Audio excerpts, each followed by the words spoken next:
Olá, tudo bem? A paz seja convosco. Mateus, no evangelho que leva o seu nome, no capítulo 14, no versículo 30 e 31, ele nos diz um fato que chamou muita atenção ao meu coração por esses dias. E me permita dizer a você uma reflexão, algo que Deus ministrou ao meu coração.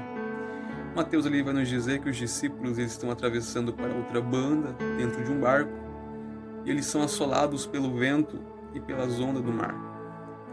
E Jesus, contemplando aquilo, vai até eles andando por cima das águas.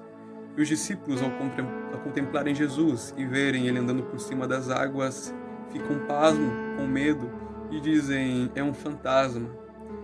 Mas Jesus, olhando para eles, diz, não temais, sou eu, não vos assusteis. E Pedro, com uma certa dúvida dentro de si, ele diz, Senhor, se é tu mesmo, me permita que eu vá até ti. E Jesus diz a Pedro, vem Pedro. E Pedro se encoraja e vai até Jesus. E por um certo ponto, Pedro até anda por cima das águas. Porém, quando o vento e as ondas do mar vêm até Pedro, ele teme, ele tem medo. E assim ele começa a se afundar. Jesus o pega pela mão e a um certo ponto, quando ele chega até Jesus, Jesus diz a ele, Pedro, por que duvidaste? Homem de pequena fé, por que tiveste medo? E o que nós podemos aprender com esta passagem que Mateus nos narra é que o medo, ele nunca deixa que a nossa fé seja ativada. É que o medo, ele não deixa que nós venhamos conquistarmos, que nós venhamos prosseguirmos, que nós venhamos desvendarmos aquilo que nós tanto necessitamos, tanto queremos.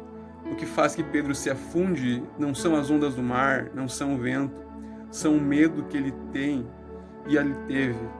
Pois se assim ele exercesse a fé que ele tivesse com Cristo que ele andava, com Cristo que ele conhecia, ele creria no Cristo e assim ia de encontro com Cristo até o fim, andando por cima das águas.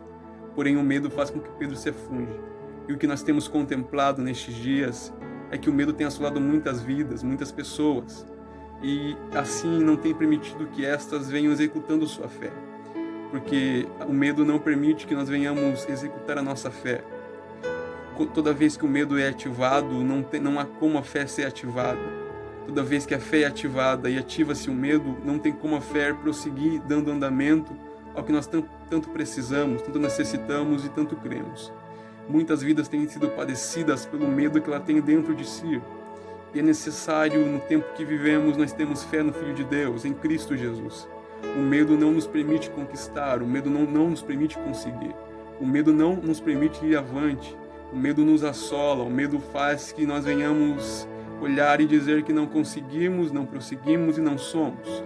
Mas a fé no Filho de Deus faz que nós venhamos conseguir. A fé em Cristo Jesus faz com que nós venhamos prosseguir. E muitas das vezes, mesmo sem fé e sendo levado pelo medo, Ele nos socorre, Ele nos ajuda. Cristo ministrou isso ao meu coração e Ele quer dizer a nós para que nós não venhamos temermos, mas ter fé no Filho de Deus, ter fé em Cristo Jesus. Não deixe que o medo te assole, não deixe que o medo não diga que você não vai conseguir, não deixe que o medo te leve para um fundo onde você não sai. Tenha fé em Cristo Jesus, tenha fé no Filho de Deus e não temais.